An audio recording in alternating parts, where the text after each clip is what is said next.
네, 오늘은 시편 1편을 통해서 복 있는 사람이라는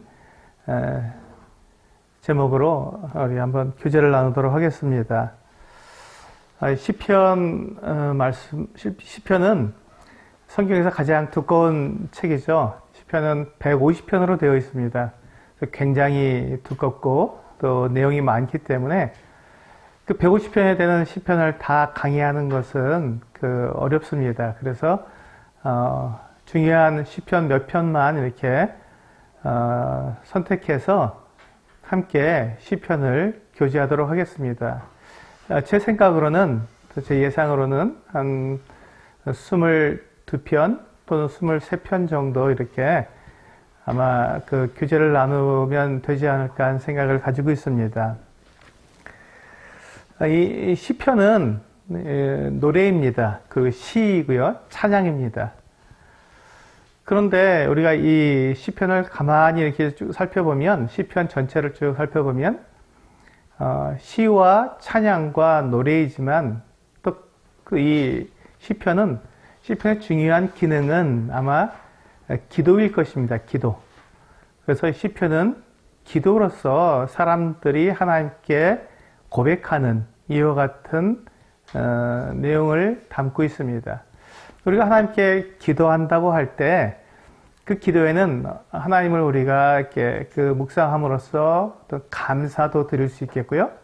또 우리의 필요를 구할 수도 있겠고, 또 우리의 그 억울함을 하나님께 이렇게 토로하면서 우리를 위로해 달라고 하는 위로를 구하는 기도도 할 수 있겠습니다. 때로는 우리의 그 원수와 같은 그와 같은 대적들이 우리를 공격하게 될 때 하나님께 그와 같은 원수를 갚아달라고 호소하는 이와 같은 내용들도 기도에 포함되어 있습니다.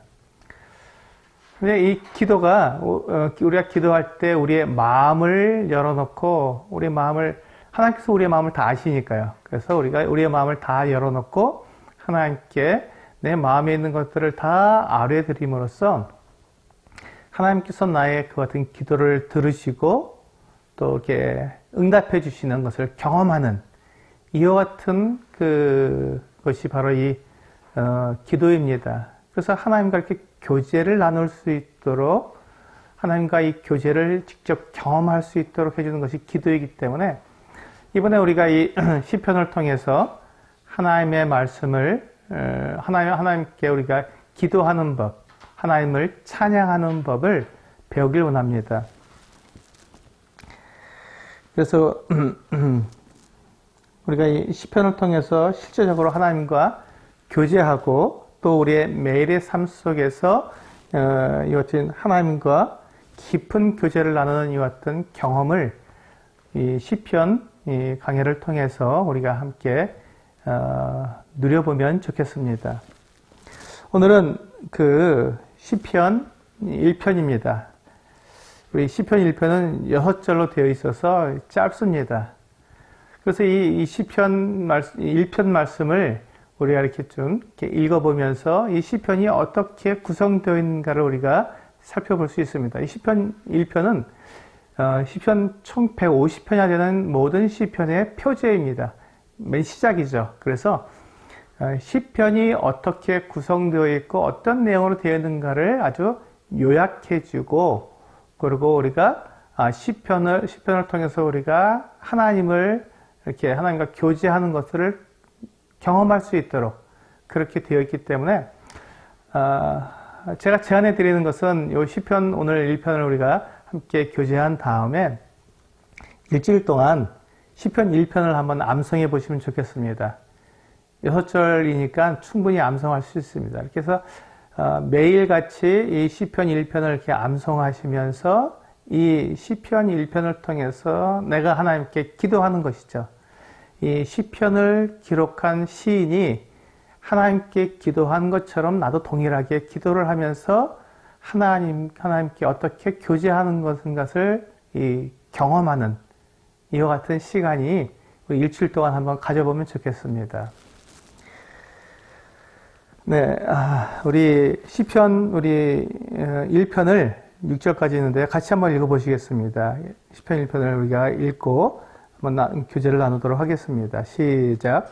복 있는 사람은 악인들의 꾀를 따르지 아니하며 죄인들의 길에 서지 아니하며 오만한 자들의 자리에 앉지 아니하고 오직 여호와의 율법을 즐거워하여 그의 율법을 주야로 묵상하는도다.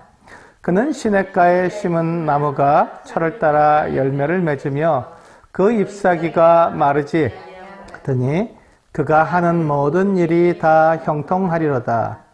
악인들은 그렇지 아니하며 오직 바람에 나는 겨와 같도다. 그러므로 악인들은 심판을 견디지 못하며 죄인들이 의인들의 모임에 들지 못하리로다. 무릇 의인들의 길은 여호와께서 인정하시나 악인들의 길은 망하리로다. 네. 우리 시편 1편은 복 있는 사람들이라는 말로 시작하고 있습니다. 복 있는 사람. 우리 모두는 다 복을 받길 원합니다. 그래서 이제 우리가 시편 기자가 지금 말하고 있는 이 복 있는 사람이라고 말했기 때문에 과연 이 복 있는 사람이 어떠한 사람인가 하는 것을 우리가 알게 되면 우리도 이렇게 복 있는 사람이 되어서 하나님께로부터 복을 받기도 하고 또 하나님과 이렇게 교제하는 가운데 복을 누리는 그 같은 사람이 될 수 있을 것입니다. 근데 우리가 이제 이 시편 1편을 우리가 살펴보게 될 텐데요. 이 시편을 살펴보면서 지금 방금 우리가 읽은 이 시편 1편을 읽었을 때 이 내용에서 복 있는 사람은 이렇게 말을 할 때 이것이 하나님께서 우리들에게 복 있는 사람이 이런 사람이다 하고 하나님께서 우리에게 정의를 내려주신 것이 아닙니다. 지금 이 시편 1편은 시인이 우리와 똑같은 사람이 하나님 앞에서 사람들이 어떻게 살아가는가, 하나님 말씀이 사람들에게 어떻게 영향을 미쳐서 사람들의 사는 삶을 이렇게 연구해 보니까 복 있는 사람은 이런 사람이군요 하고 하나님께 고백하는, 사람들의 삶에서 나타난 진리에 대해서 하나님께 고백을 드리며 기도하는, 그래서 하나님께 찬양을 드리는 그 같은 내용입니다. 이것을 기억하시고 이 시편 1편을 우리가 함께 이렇게 교훈을 배워갔으면 좋겠습니다.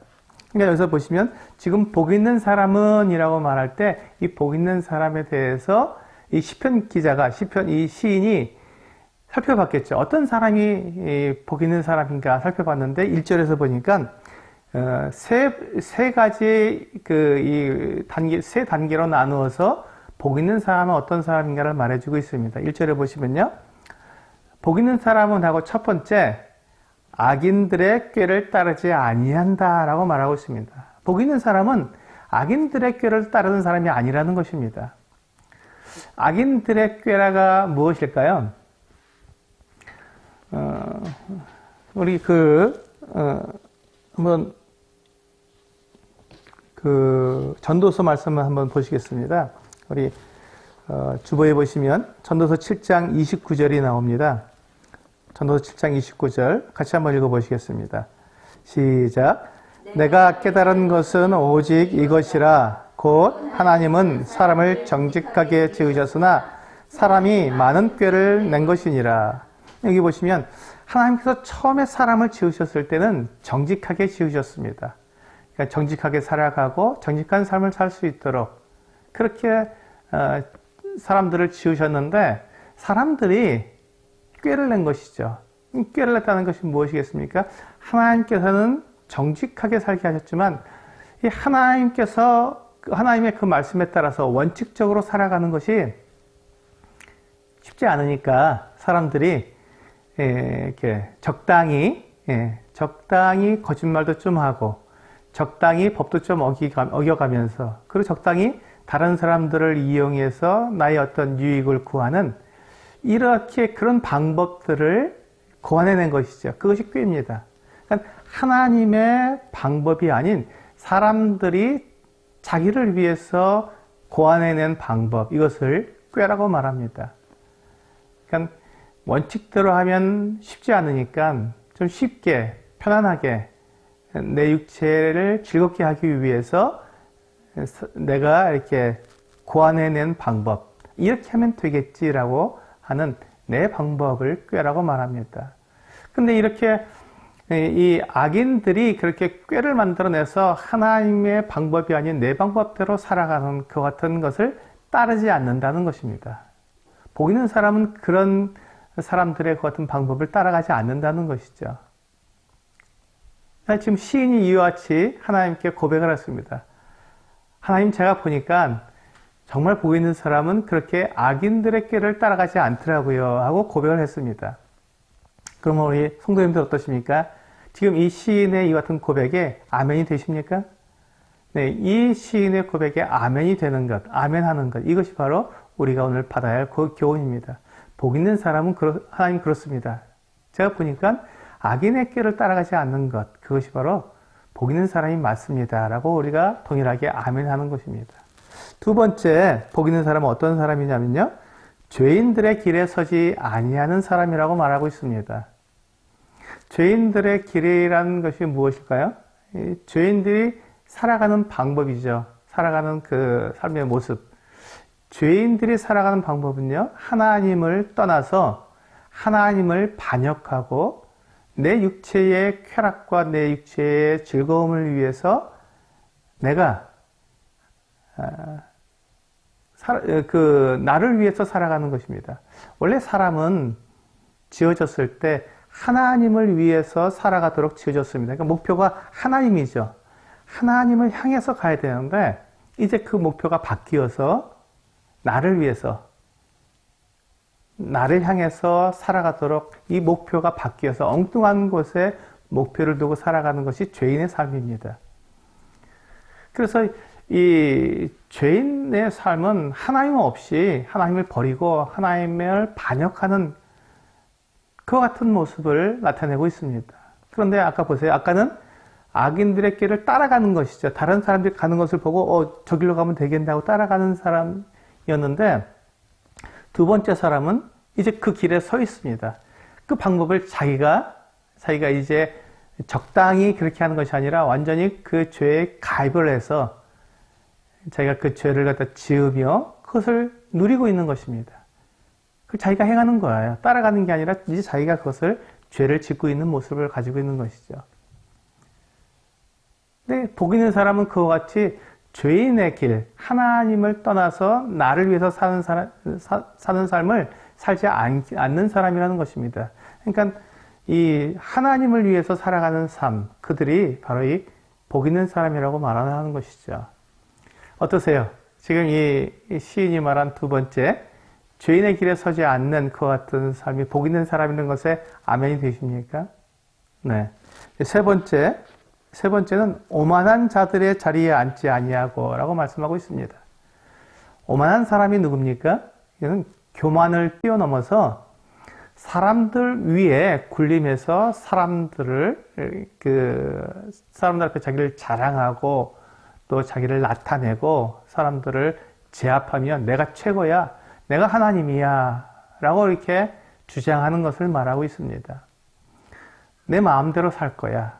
나는 누구한테 배우지 않아도 돼. 난 이제 내가 배울 것도 없고 이제 내 삶이 내가 최고야 하고 사람들 앞에 자기를 그렇게 드러내는 삶, 그 같은 모습을 오만한 사람이라고 말합니다. 근데 그 오만한 자의 자리에 앉았다라고 하는 말은 이제 그 사람이 이제 모든 것들을 다 자기가 다 누리고 오히려 이제 그 자리에 앉아서 다른 사람들에게 그 같은 것들을 이렇게 본으로 보여주는 것이죠. 그런 사람들에게 그걸 가르쳐 줍니다. 나는 어떻게 해서든지 사람이 그 돈을 많이 벌면 인정받는 거야. 좀 법을 어겨서라도 내가 권력을 잡고 내가 성공하게 되면 그게 사람들한테서 내가 인정받는 길이고, 그렇게 해서 내가 사람들한테 인정받고 높임을 받는 것이, 그것이 사람이 사는 것이지, 그렇게 다른 사람들 앞에 이렇게 그 원칙대로 하면서 이렇게 무시당하는 그것은 옳은 것이 아니야, 이렇게 말하는 사람들이 있습니다. 그게 바로 오만한 사람들입니다. 그래서 하나님께 이 시인이 가만히 살펴보니까 복 있는 사람은 그렇게 오만한 자리에 앉지 않는다는 것입니다. 사람들 앞에서 그렇게 자기를 드러내고 자랑하고 하나님이 없는 것처럼 마치 자기만 살아가는 것처럼 그렇게 자랑하고 또 뻐기고 또 사람들 위에 군림하는 이와 같은 모습을 한 사람은 복 있는 사람이 아니고 그 같은 오만한 자의 자리에 앉지 않는 사람이 복 있는 사람이라고 말씀하고 있습니다. 어떠세요? 지금 이 세 부류의 이와 같은 모습을 이야기하면서 복 있는 사람은 악인들의 꾀를 좇지 않고 또 죄인들의 길에 서지 않고 오만한 자들의 길에 이 자리에 앉지 않는다고 말을 했는데 성도님들 다 이 고백에 아멘이 되십니까? 네.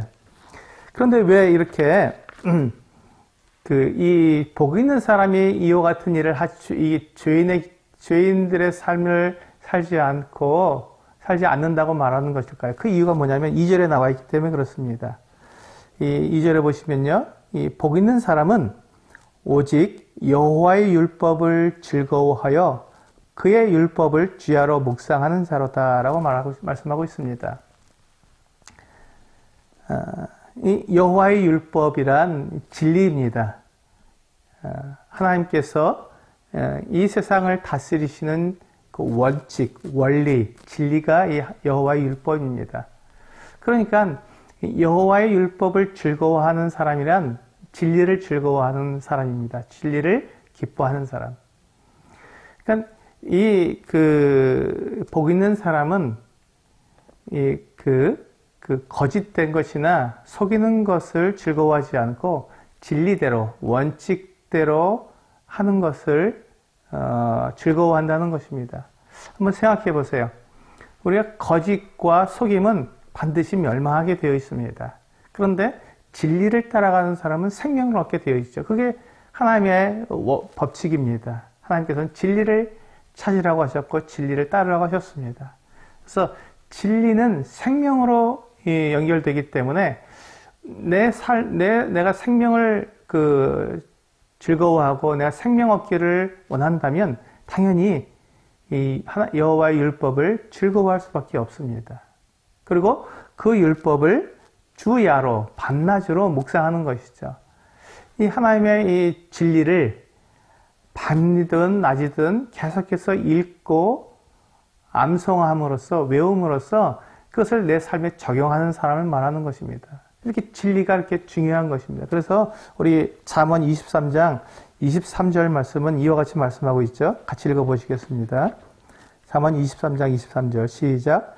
진리를 사되 팔지는 말며 지혜와 훈계와 명철도 그리할지니라. 여기 보시면 하나님께서 뭐라고 말씀하셨냐면 진리를 사라고 말씀하셨습니다.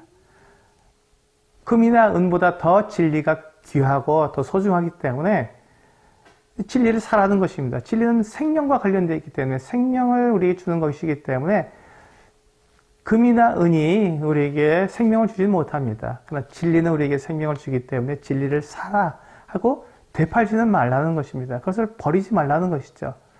진리를 구했으면 그것을 붙들고 그것을 정말 내가 간직하고 그 진리를 따라 살라고 말씀하고 있는 것입니다. 그래서 우리는 주야로 여호와의 율법을 묵상하는 것입니다. 읽고 또 읽고 그래서 내가 외워서 어떠한 그 상황, 어떠한 그 순간이든지 그것을 내가 내 삶에 적용시킬 수 있는 그와 같은 모습이, 그와 같은 상황이 되도록 이 여호와의 율법을 즐거워하고 주야로 묵상하는 것입니다. 그렇게 되면 어떻게 될까요? 그 결과가 이 악인들의 꾀를 따르지 않고 또 죄인들에게 길에 서지 않고 오만한 사람들의 그 자리에 앉지 않고 여호와의 율법을 즐거워하며 그 율법을 주야로 묵상하게 되면 그 사람이 어떻게 되냐면 3절에 나와 있죠. 그 결과가 그는 시냇가에 심은 나무가 철을 따라 열매를 맺으며 그 잎사귀가 마르지 암 같으니 그가 하는 모든 일이 다 형통하리로다. 여기 보시면 이와 같이 이 복 있는 사람은 이와 같이 하나님의 말씀을 이와 같이 그 즐거워하고 그것을 묵상함으로써 그 결과가 모든 일이 다 형통하게 된다고 말씀하고 있는 것입니다. 이제 여기에서 우리가 이제 복 있는 사람이라고 하는 이 복에 대해서 제가 이제 이 원어적으로 어떠한 뜻을 가지고 있는지 설명을 드리겠습니다. 이 히브리어로, 구약 성경은 히브리어로 기록되어 있는데요. 히브리어로 복이라는 말은 두 단어가 있습니다. 첫 번째 단어는 바라크라고 하는 단어인데요. 복이라는 뜻입니다. 그런데 이 바라크라고 하는 이 복은 어떠한 의미를 갖고 있는 것이냐면, 내가 어떤 노력을 하지 않고 그냥 우연히 내가 아무 생각 없이 어떤 그 목적도 없이 어떤 일을 했는데 그것이 성공을 해서 아주 크게 성공하게 되는 것. 이걸 우리는 보통 행운이라고 말하죠. 좀 더 쉽게 말씀드리면, 내가 길을 가다가 어떤 돌이 있어서 하나 주웠는데 그 돌이 나중에 보니까 이렇게 보물이었어요. 엄청나게 값비싼 보물이었습니다. 그럼 우리 그것을 뭐라고 하죠? 어휴, 참 복 받았다. 행운이다. 이렇게 얘기하죠. 그렇게 내가 의도하지 않고 내가 노력하지 않았는데 나에게 그렇게 주어진 것, 그런 복을 바라크라고 말을 합니다. 우리는 이런 복을 바라지 않습니까? 그래서 바라다. 비슷하죠? 예, 바라크라고 합니다. 두 번째 복이라는 단어는요, 아시레이라고 하는 그 히브리어로 되어 있습니다. 이 아시레이라는 말은요, 우리가 앞에서 봤던 바라크라는 말과 좀 다릅니다. 이 아시레이라는 말은요, 무슨 뜻이냐면, 어떤 복이냐면,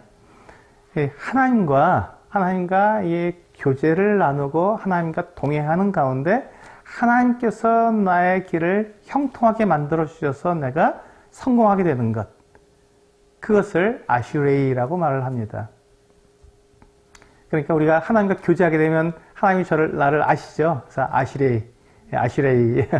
예, 바라크. 우리가 어떤 행운을 바라서 바라크. 또 하나님과 교제하면 나를 아실 거니까 아시레이. 예, 이렇게 두 가지의 히브리어로 복이라는 단어가 있습니다. 오늘 우리가 시편 1편에서 나와 있는 이 복은 어떤 복일까요?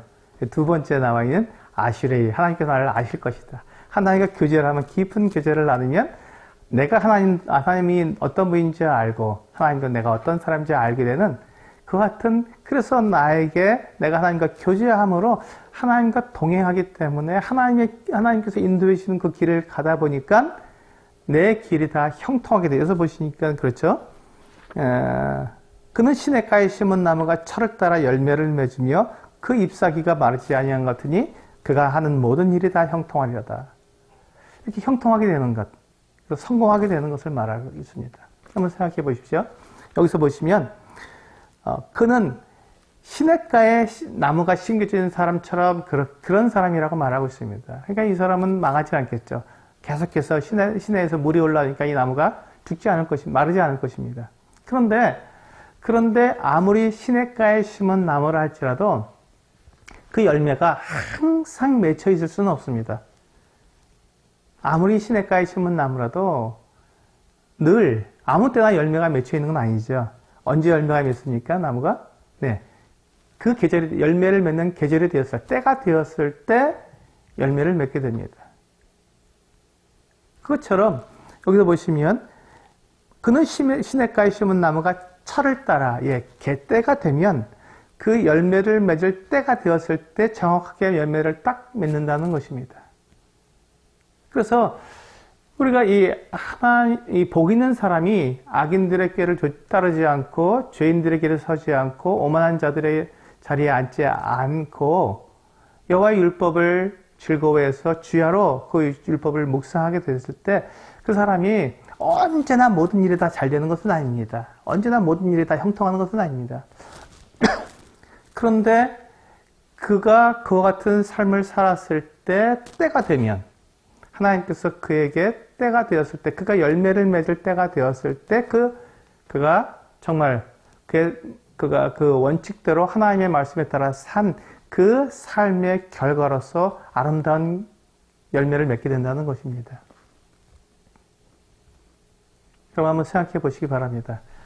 어떤 사람, 어떤 그 성도가 그 하나님의 말씀대로 그대로 살아가는 사람인데 어떻게 보면 좀 답답하기도 하겠죠.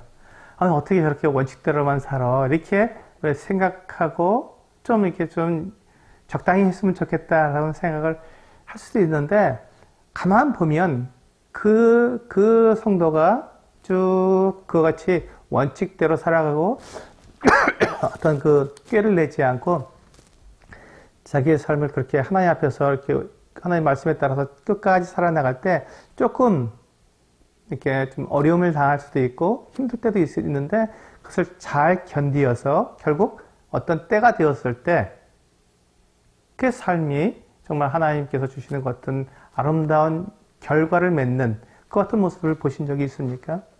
우리 주변에서 그와 같은 사람들이 있습니까?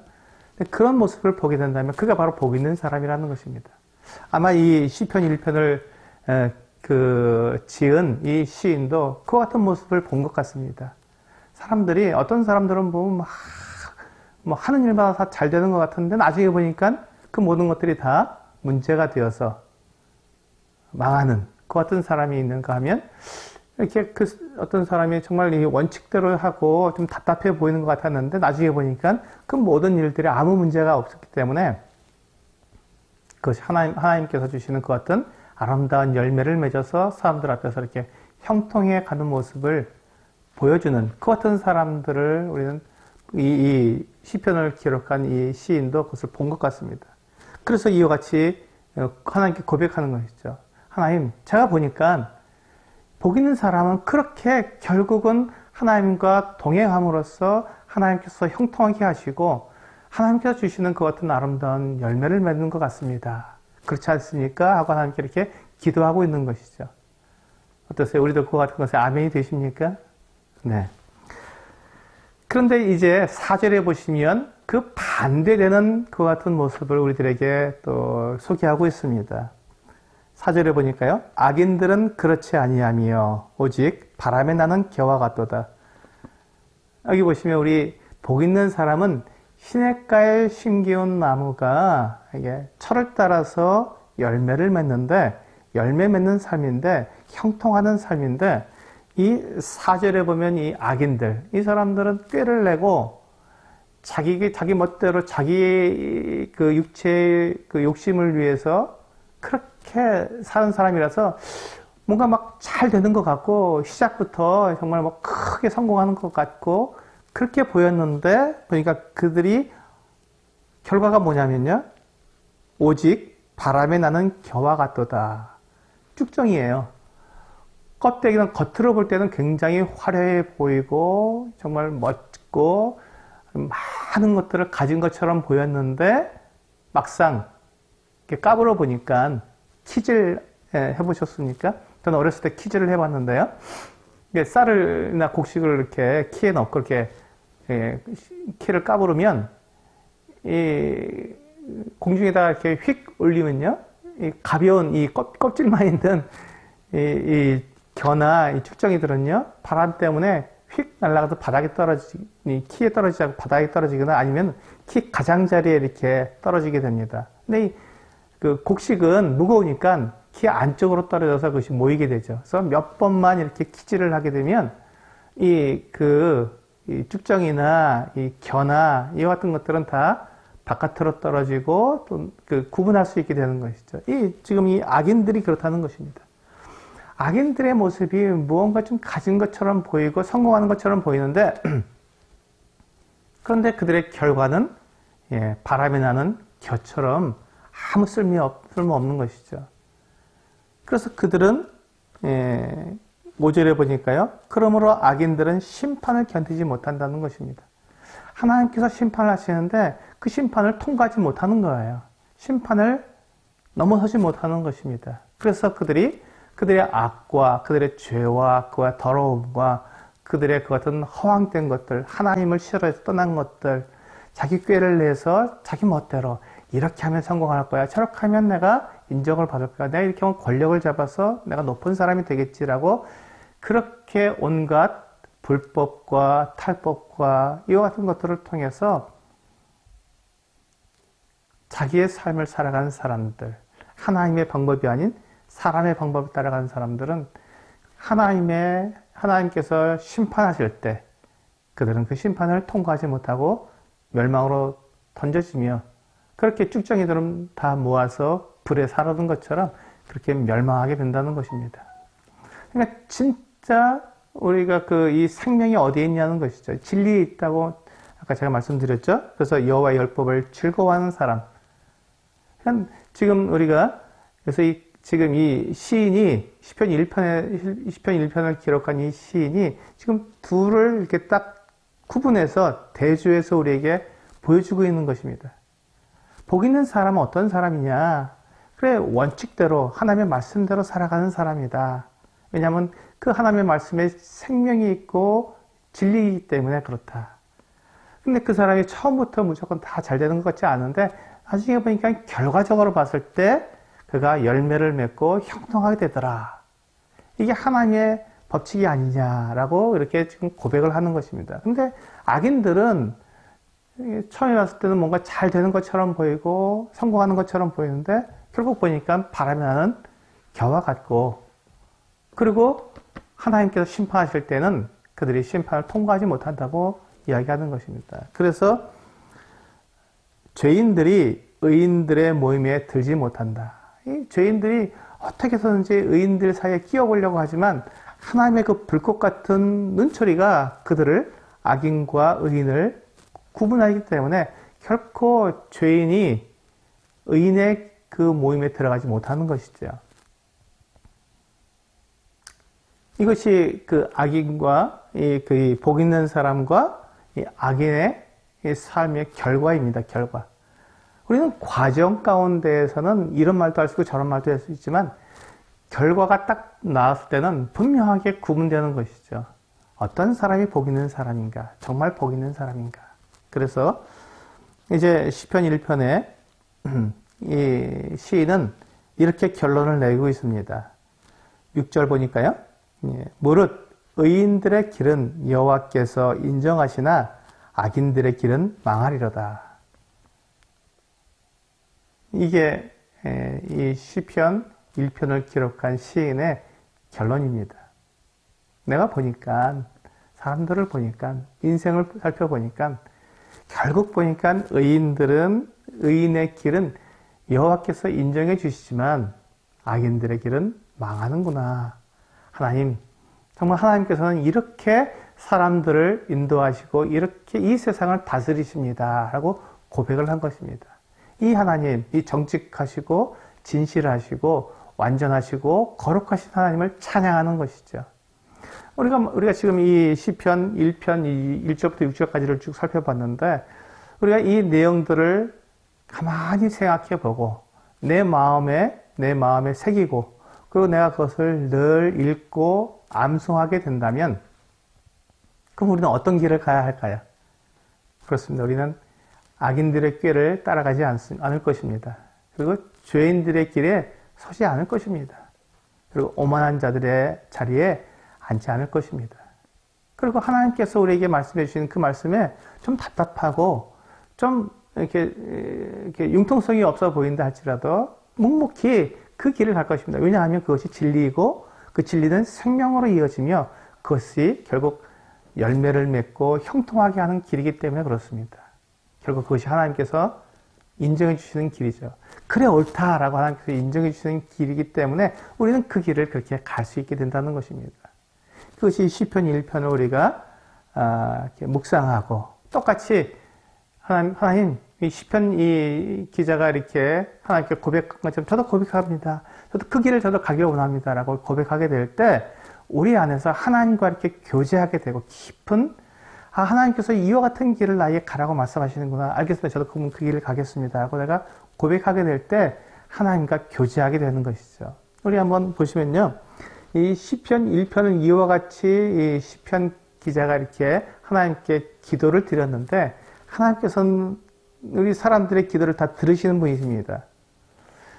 우리가 하나님께 그 마음을 열고 하나님께 이렇게 고백한 이와 같은 이 기도를 하나님께 들으셔서 응답해 주시거든요. 우리 그 마태복음 5장 1절부터 10절까지 말씀을 같이 한번 읽어보시겠습니다.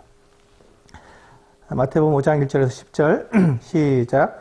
예수께서 무리를 보시고 산에 올라가 앉으시니 제자들이 나온지라 입을 열어 가르쳐 이르시되 심령이 가난한 자는 복이 있나니 천국이 그들의 것이며 애통하는 자는 복이 있나니 그들이 위로를 받을 것이며 온유한 자는 복이 있나니 그들이 땅을 기업으로 받을 것이며 의에 줄이고 목마른 자는 복이 있나니 그들이 배부를 것이며 저는 복이 있나니 그들이 긍휼히 여김을 받을 것이며 마음이 청결한 자는 복이 있나니 그들이 하나님을 볼 것이며 화평하게 하는 자는 복이 있나니 그들이 하나님의 아들이라 일컬음을 받을 것이며 의를 위하여 박해를 받는 자는 복이 있나니 천국이 그들의 것임이라.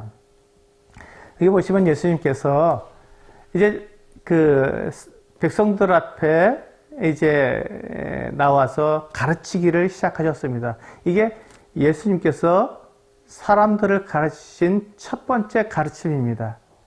첫 번째 가르침을 하셨는데 그때 뭐라고 처음에 첫 번째 가르침을 시작하셨냐면 심령이 가난한 자는 복이 있나니 천국이 그들의 것이며, 여기 보시면 복이 있는 사람이 누구냐라고 우리가 방금 본 시편 1편 말씀하고 똑같은 말씀하셨습니다. 정확하게 같은 말씀하셨습니다. 복 있는 사람은 이렇게 말씀하시는 것입니다. 그 복 있는 사람은 심령이 가난한 사람이다. 또 애통하는 사람이고 온유한 자고 의에 줄이고 목마른 자고 긍휼히 여기는 자고 마음이 청결한 자고 화평하게 하는 자고 의를 위하여 박해를 받은 자다라고 말씀하고 있습니다.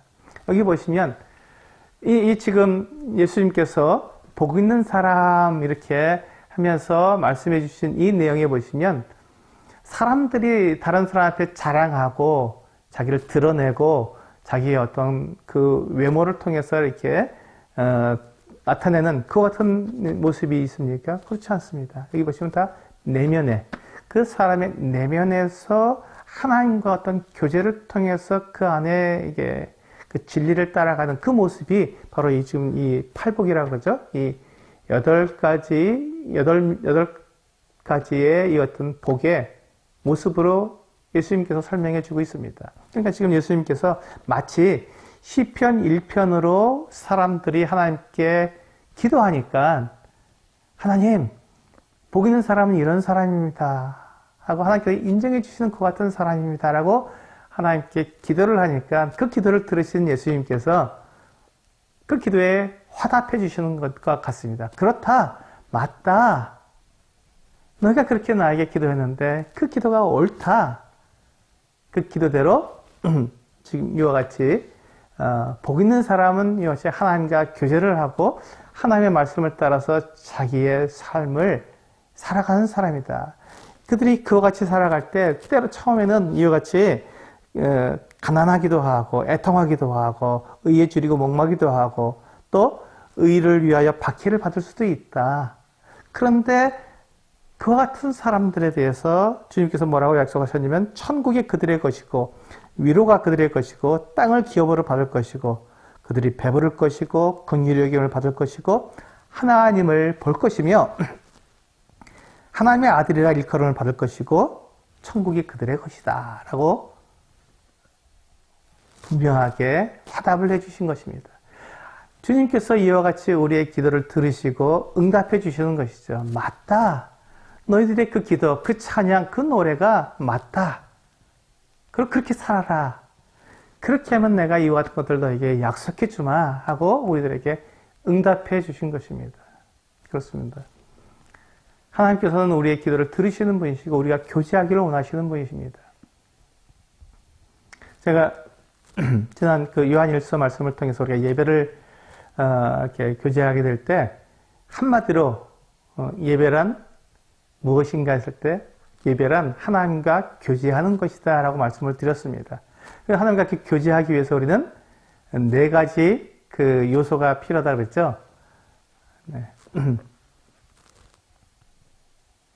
자기, 나, 높이라. 네. 네.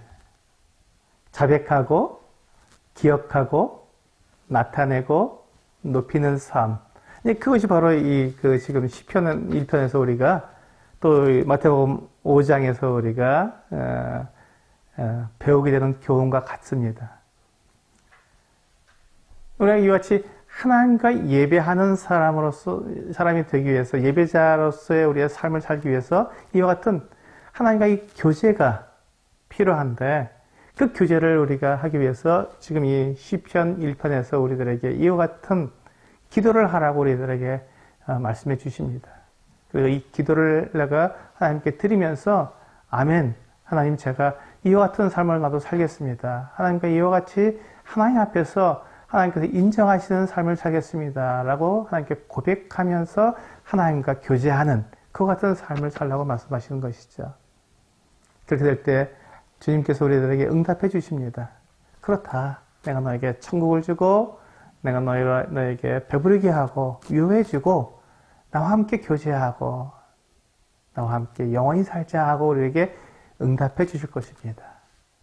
바로 이와 같은 삶, 이와 같은 복 있는 삶을 살도록 주님께서 오늘 이 시편 1편을 우리들에게 말씀해 주셨습니다. 한 주간 동안 우리 성도님들 때로는 답답하기도 하고, 또는 억울하기도 하고, 또 참 안타까운 여러 가지 일들이 있을 수 있습니다. 그러는 가운데 이 시편 1편에서 말씀하신 이 내용을 가지고 주님, 이것을 제가 믿습니다. 이와 같이 살겠습니다. 라고 주님께 고백하면서 이 모든 삶을 승리하는, 이겨나가는 우리 성도님들 되시길 원합니다. 그리고 이제 다음번에는 우리 시편 2편을 교제하도록 하겠습니다. 우리 함께 기도하시고 교제를 마치도록 하겠습니다. 기도하시겠습니다.